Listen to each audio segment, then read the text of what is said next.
Namaste.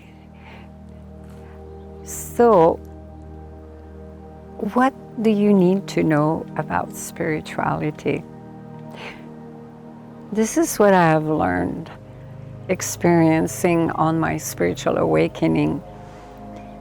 Why seeking enlightenment is for the fool. And enlightenment, I always used to say, is the greatest cosmic joke.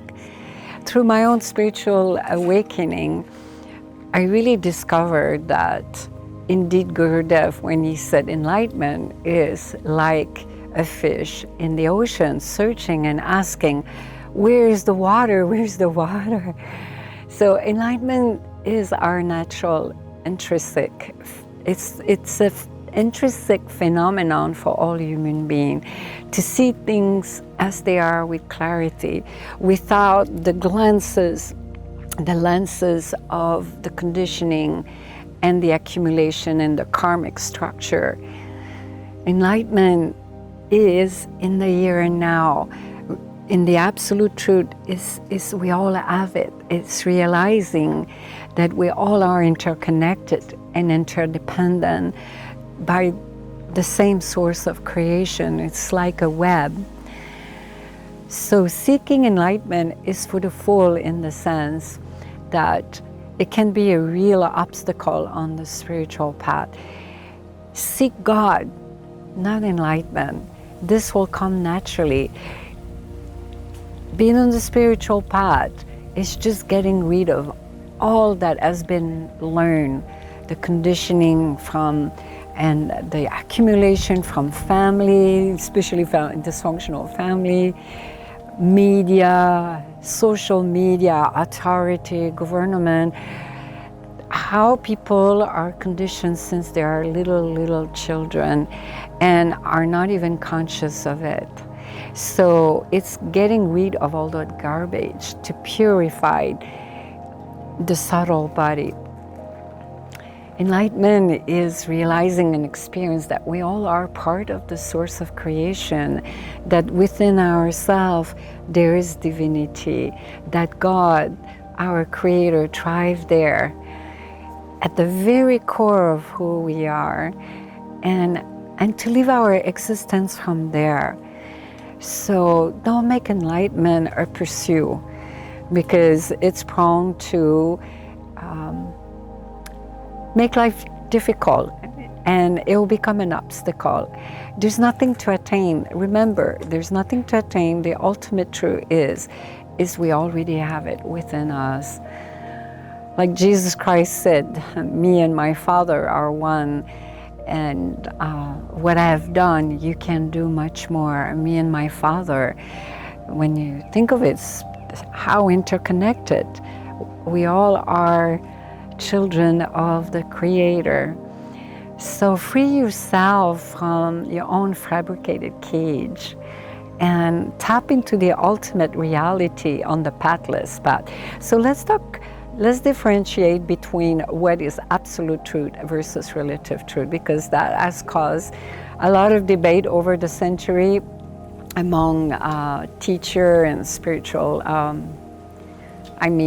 teaching and master, and masters often, what happen is a master could be talking about absolute truth versus relative truth. So absolute truth, and that will help clarify a lot of things. It did for me when I had this profound realization, and is absolute truth is immortal, infinite, omnipresent, omnipotent. It's universal and supreme. It's like the law of karma, for example, of cause and effect. Everyone is subjected to it. Relative truth, it pertains to more relationship in terms of a dependence of physical phenomenon, in relationship to something else, is more on the relative plane, on the physical plane. And a wonderful example of that is the debate, the Atma, the soul. The soul, oh my God, I've caused a lot of confusion, and I realized the soul is there and yet it's not there. So both is true. The soul is the same. So you see, the soul is there and not there, and the term is like the shadow. It will always be there. It depends on the conditions. So it's like, visualize a wave of the divine cosmic ocean. It has this unique form. It comes into the physical realm and it manifests, and yet it's part of the ocean. So in that sense, the relative truth is there, it exists, and yet when it merges, it goes back to God when it's liberated and realizing the wave realized, I am God. So there is no illusion of separatedness. That's the ego. Ego is just, it's not tangible, it's just a sense of I amness. It's the work of the ego identity in order to survive. It works to survive. The moment there is no more ego, it's hard to stay in the body temple. So ego identity is not good, is not bad. There's nothing to it. It's just, it's necessary for survival. Where it becomes a problem is when there is strong sense of self, with a strong personality, with a lot of conditioning and accumulation, and all that garbage needs to be purified in order to experience the oneness of existence, which is yoga. Yoga, yoke in union with the manifestation of what we're experiencing here on earth. So undoing and healing all that has been accumulated, all consciously or unconsciously.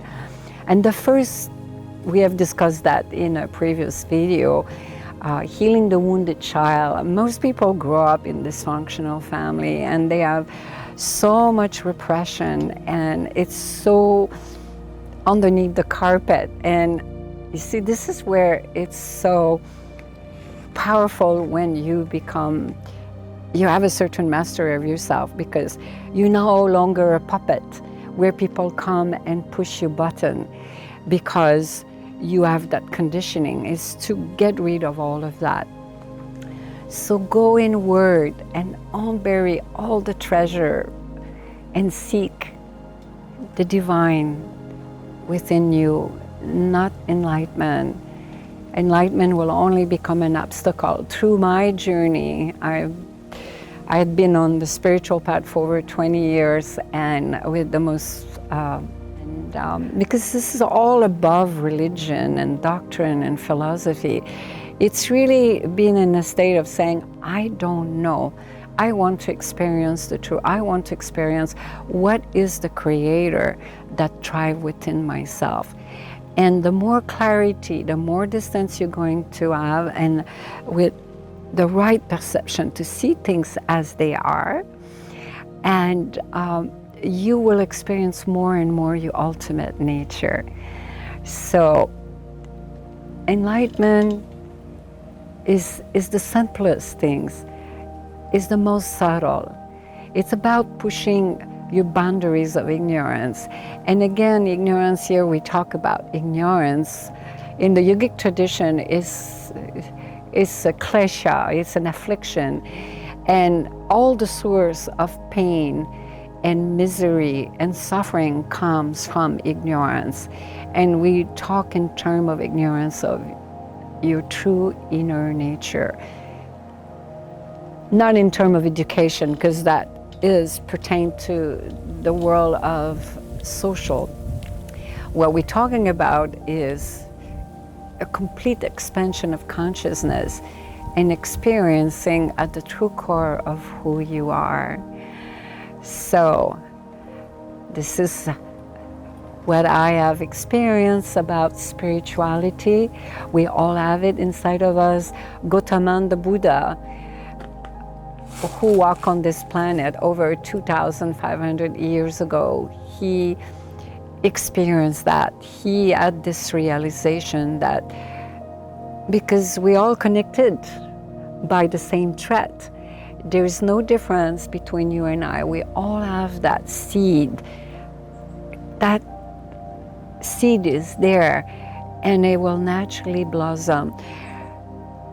What I was going to share earlier is on my path throughout the years, I've never looked for enlightenment. I never seek spiritual awakening and liberation.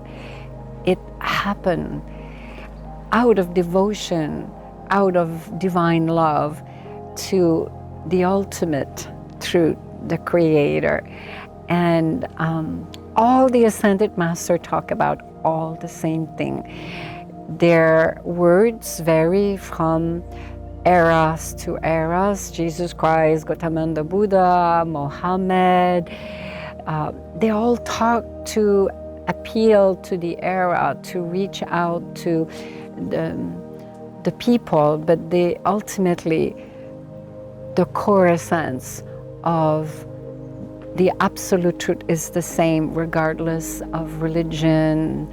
And so don't seek enlightenment, seek the Creator within, seek the divine within yourself. And remember, enlightenment is a cosmic joke.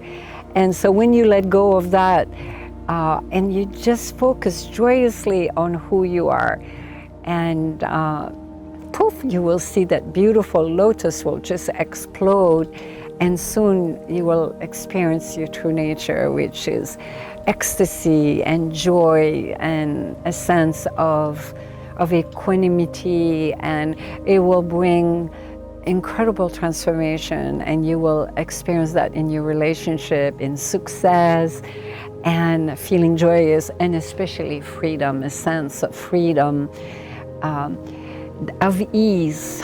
Everything is ease, everything becomes ease. Meditate. As I said earlier in previous video, meditation, not only it modified negative energy, but it get rid of karma, karmic structure, all those memories, and it will bring a lot more equanimity and expansion of consciousness. And just go joyously with love and devotion within yourself, and you will feel transformation, and from there you'll see some progress. It'll be encouraging, because there are many roadblocks on the spiritual path, and I know them because I have been walking on it for, as I said, over 20 years, and in many lifetimes I've experienced so many mystical experiences. Some of them are in my book, Becoming the Light, I Realize Your True Enlightened Nature. And some of those experiences that are not even in my book, I will share in, I am sharing in Becoming the Light Mastery Program. And when I talk about the yogic tradition, it's many paths. It's not just the yogic, because ultimately the truth is universal. Ultimately the experiences is universal. And yeah, I look forward to hear from you. And for a beautiful little sadhana for you, a little spiritual practice, is to gain more clarity. Go sit down. Remember, meditation is like a medicine. The more you meditate, after a while, it'll become your very quality of who you are. So everything becomes Zen. Not in terms of philosophy, but Zen of here and now, where enlightenment happened right here and now. So go sit outside, even if you do it for 5-10 minutes, and just sit down with your spine straight, put your awareness on your breath going up and down, and look at a leaf with the beautiful sunlight coming in, and just gaze at it. And be aware of your thoughts, become the witness, and just go back to your breath. It's a subtle practice. With time, you will see, you will develop concentration, and you will develop more equanimity. So until then,